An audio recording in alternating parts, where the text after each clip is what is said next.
The crystal chandelier cast fractured rainbows across the marble floor as Celeste Moreau stood frozen in the center of the opulent Monte Carlo auction house.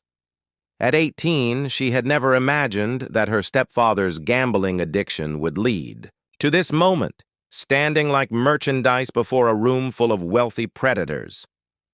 "Lot 47, Madame Rousseau announced in her crisp French accent, her cold eyes appraising Celeste like a piece of art. 18 years old, classically, educated, fluent in 4 languages, and completely untouched by the vulgarities of modern life. Celeste's white silk gown felt like a costume now, the diamonds at her throat heavy as chains. She searched the shadowed faces of the bidders, looking for any trace of humanity in their calculating stares. Most examined her with the same detached interest they might show a thoroughbred horse or vintage wine. Henry Moreau, the man she had called father for 12 years, stood at the back of the room, avoiding her eyes. His gambling debts had finally caught up with him, and apparently selling. His stepdaughter was preferable to losing his fingers to loan sharks. The bidding began at a number that could have bought a luxury car. It climbed higher with each raised hand, each casual nod, each whispered consultation with assistants. Celeste stood frozen, her finishing school training the only thing keeping her upright as her world collapsed around her. Then a voice from the shadows cut through all others like thunder. The bid was so astronomical it silenced every competitor instantly. Heads turned toward the speaker, and even Madame Rousseau's composure cracked for a moment. "Sold to Mr. Blackwood," she announced, though her smile seemed suddenly forced. Damien Blackwood stepped into the light, and Celeste felt something shift in her chest. He wasn't what she had expected from the predators surrounding her. Perhaps 35, with dark hair and eyes that held depths she couldn't fathom. His face was aristocratic, carved from granite and shadow, but there was something in his expression that set him apart from the others. While the other men had looked at her with naked hunger, his gaze held something she couldn't identify. Not desire exactly, but not indifference either. It was as if he was seeing not just her physical form, but the terrified girl beneath the elaborate costume they had dressed her in. He stopped 3 feet from the platform and extended his hand. "Miss Moreau." His voice was lower than she had expected, roughened by what sounded like years of whiskey and cigarettes. When she hesitated, something flickered in his dark eyes, not impatience, but understanding, as if he knew exactly how terrified she was. "I won't hurt you," he said quietly, and somehow she believed him. Celeste placed her trembling hand in his. His fingers were warm, calloused in a way that suggested he had known work beyond the luxury his expensive suit suggested. The touch sent an unexpected jolt through her, not of fear but of something else entirely. "Come," he murmured, his thumb brushing across her knuckles in what might have been comfort. "Let's get you out of here." Part 2. The Golden Cage. The helicopter ride to Damien's private island felt like a journey to another world. Celeste pressed her face to the window, watching the Mediterranean stretch endlessly below them, carrying her away from everything she had ever known toward a future she couldn't imagine. Damien sat across from her, his dark eyes studying her face with an intensity that made her pulse quicken. He had given her his jacket during the flight, and she pulled it tighter around herself, inhaling the scent of expensive cologne and something uniquely him. "Where are we going?" she asked, breaking the silence that had stretched between them since leaving Monte Carlo. "Somewhere safe," he replied, his voice carefully neutral. "At least for now." The island appeared below them like an emerald jewel set in sapphire waters. The estate sprawled across the highest point, its modern architecture blending seamlessly with the natural landscape. It should have been beautiful. Instead, it felt like a beautiful prison. Marco Santos, Damien's head of security, met them at the landing pad. He was a compact man with intelligent eyes and hands that never strayed far from the weapon beneath, his jacket. He nodded respectfully to Celeste before speaking to Damien in rapid Italian. "There's been a development," Marco said in English, glancing at Celeste. Victoria called. "She says it's urgent." Damien's jaw tightened. "Handle it. I'll be there shortly." He led Celeste through the estate to a suite of rooms that overlooked the sea. The space was elegant, but felt more like a five-star hotel than a home. Floor-to-ceiling windows offered a panoramic view of the water, while the furnishings were expensive but impersonal. "You're afraid," Damien observed, pouring himself whiskey from a crystal decanter. "Wouldn't you be?" Celeste's voice came out, stronger than she had expected, though she wrapped her arms around herself to stop the trembling. He turned to study her, the amber liquid catching the lamplight as he lifted it to his lips. "Yes, I would be terrified." The honesty in his admission surprised her. She had expected lies, pretty words meant to manipulate her into compliance. Instead, he simply watched her with those dark eyes that seemed to see too much. "Why did you buy me?" she whispered. Damien set down his glass and moved closer, but not close enough to threaten. "Because someone needed to get you out of there before worse men than me got their hands on you." "Worse than you?"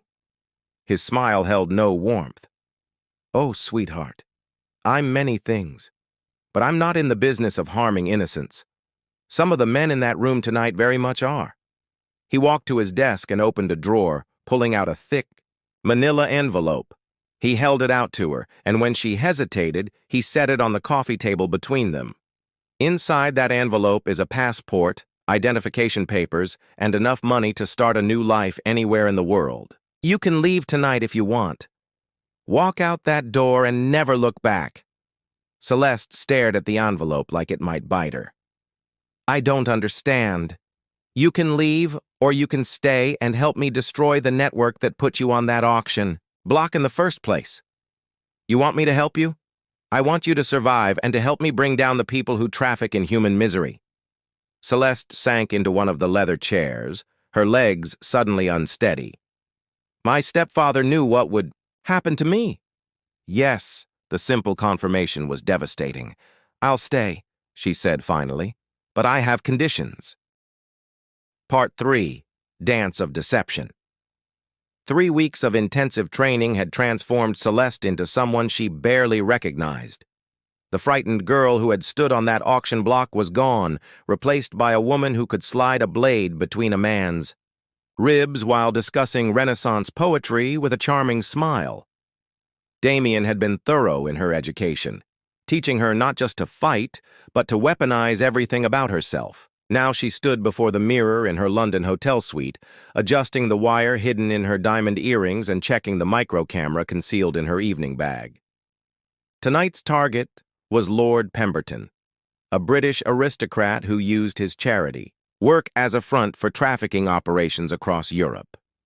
He was hosting an exclusive gala at his estate, and Celeste would be Damien's date. "You look beautiful," Damien said from the doorway, and something in his voice made her turn. He wore a perfectly tailored tuxedo that emphasized his broad shoulders and lean frame. His dark hair was slicked back, revealing the sharp angles of his face, but it was his eyes that caught her attention. They held an intensity that hadn't been there before. "You look dangerous," she replied, smoothing the midnight blue silk of her gown. They had grown closer over the past weeks, their partnership deepening into something neither had been prepared for. She knew the sound of his footsteps in the hallway, knew that he took his coffee black and couldn't sleep without checking the locks twice. He knew that she had nightmares about Henry's betrayal, and that she hummed Chopin when she was nervous. The gala was everything Celeste had expected: crystal, champagne, and enough diamonds to fund a small country. She played her part perfectly, charming the other guests while Damien worked his way closer to their host.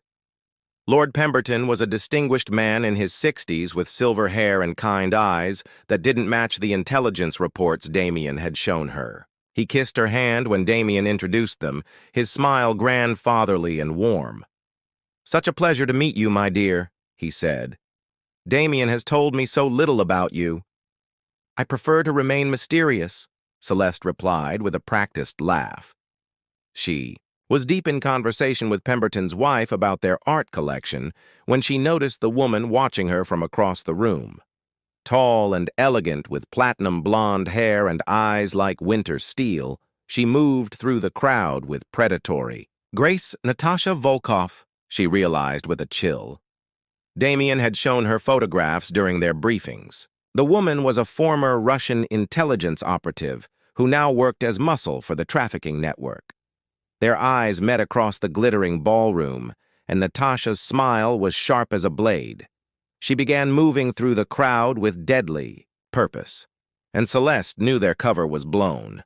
She caught Damien's attention with a subtle signal they had practiced, watching his face go rigid as he spotted Natasha. He moved toward Celeste, but the Russian woman was closer. "Celeste Moreau," Natasha said in accented English as she appeared at Celeste's side. "Or should I say, Lot 47 from the Monte Carlo auction?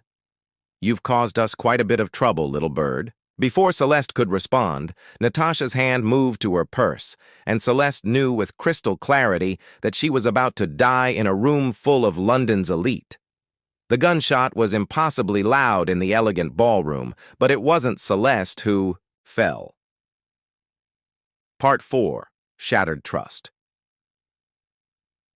The safe house in Paris was a far cry from Damien's island paradise. Tucked away in a narrow street in Montmartre, it was small, cramped, and smelled of cigarettes and fear. Celeste sat on the worn couch, pressing an ice pack to the bruise on her cheek where Natasha's fist had connected before Damien's bullet found its mark. "We need to disappear," Marco said, pacing the tiny living room like a caged animal. "Natasha's death will have consequences. They'll come for us with everything they have." Damien stood at the window, his shoulders tense as he watched the street below. He had barely spoken since they fled London, and Celeste could feel the weight of unspoken truths pressing down on them like a physical presence. "There's something you're not telling me," Celeste said quietly. Damien's reflection in the window went still. "Celeste," no more lies. Her voice was steel wrapped in silk. "No more protection. If we're partners in this, then I need to know everything." Marco cleared his throat. "I'll check the perimeter," he said, clearly uncomfortable with the conversation that was about to unfold. When they were alone, Damien finally turned to face her. The man who had seemed so controlled, so unshakable, looked haggard in the dim light. "Your mother is alive," he said simply. The words hit Celeste like bullets. "That's impossible. She died when I was 6. Car accident. I went to her funeral." "You went to a funeral. But Elena Corvina didn't die that day. She disappeared into a new life, a new identity, and eventually became one of the most powerful figures in the trafficking network we've been hunting." Celeste felt the world tilt around her. "You're lying." Damien moved to his laptop, pulling up files that made her stomach turn. Photographs, surveillance reports, financial records, all painting a picture of a woman she had mourned for 12 years, living a life built on the suffering of others. "Elena Corvina," he continued relentlessly, "runs the Mediterranean routes. She's responsible for trafficking hundreds of girls, maybe thousands. She's the reason I started hunting this network in the first place." "Why?" Celeste whispered. "Because she killed my sister." The admission hung between them like a live wire. Celeste stared at the man she had come to trust, to care for, and saw the depth of deception that had shaped every moment of their relationship. "You knew," she said, understanding flooding through her. "From the very beginning, you knew who I was. You didn't save me from that auction. You bought me to get to her." Damien's face was a mask of pain and regret. "It started that way, yes, but that's not what this is now. What we have is real. What we have is a lie." Celeste stood, backing away from him. "Everything we've shared, everything I felt, it was all part of your plan." "No." Damien moved toward her, desperation cracking his controlled facade. "I fell in love with you, Celeste. That was never part of the plan. Before she could respond, Marco burst through the door, his weapon drawn. "We have company. Black SUVs. At least 12 men. We need to move now." But it was too late. The windows exploded inward in a shower of glass, and armed figures poured through the openings. Celeste found herself face to face with a woman she had mourned for most of her life. Elena Corvina was older now, her dark hair streaked with silver, but her eyes were the same shade of green that Celeste saw in her own mirror every morning. "Hello, little star," Elena said in the voice that had once sung lullabies. "Mama has come to take you home." The yacht anchored off the coast of Corsica was a floating palace, its decks crawling with armed guards and trafficking victims kept in luxury as they awaited transport to buyers across the globe. Celeste had been aboard for 3 days, trapped in a gilded cage while Elena tried to convince her that everything she had believed about good and evil was naive. "You could rule beside me," Elena said, as they shared dinner in the yacht's elegant dining room. "The network needs fresh blood, someone the authorities don't recognize. You have the breeding, the intelligence, the ruthlessness when pushed." Celeste picked at her food, her mind racing. Damien was somewhere below deck, beaten and chained but still alive according to the guards' gossip. She had to find a way to free him and stop the trafficking summit that was beginning tomorrow. "Tell me about your sister," Celeste said suddenly. Elena's fork paused halfway to her mouth. "What sister?"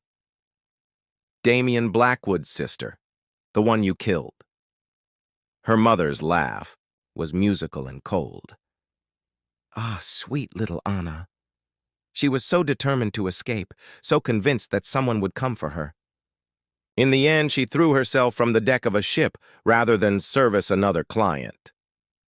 The casual cruelty in Elena's voice made Celeste's blood freeze. This woman who had given birth to her, who had once kissed her scraped knees and read her bedtime stories, had become something monstrous. "I see the judgment in your eyes," Elena continued. "But you don't understand the world, little star.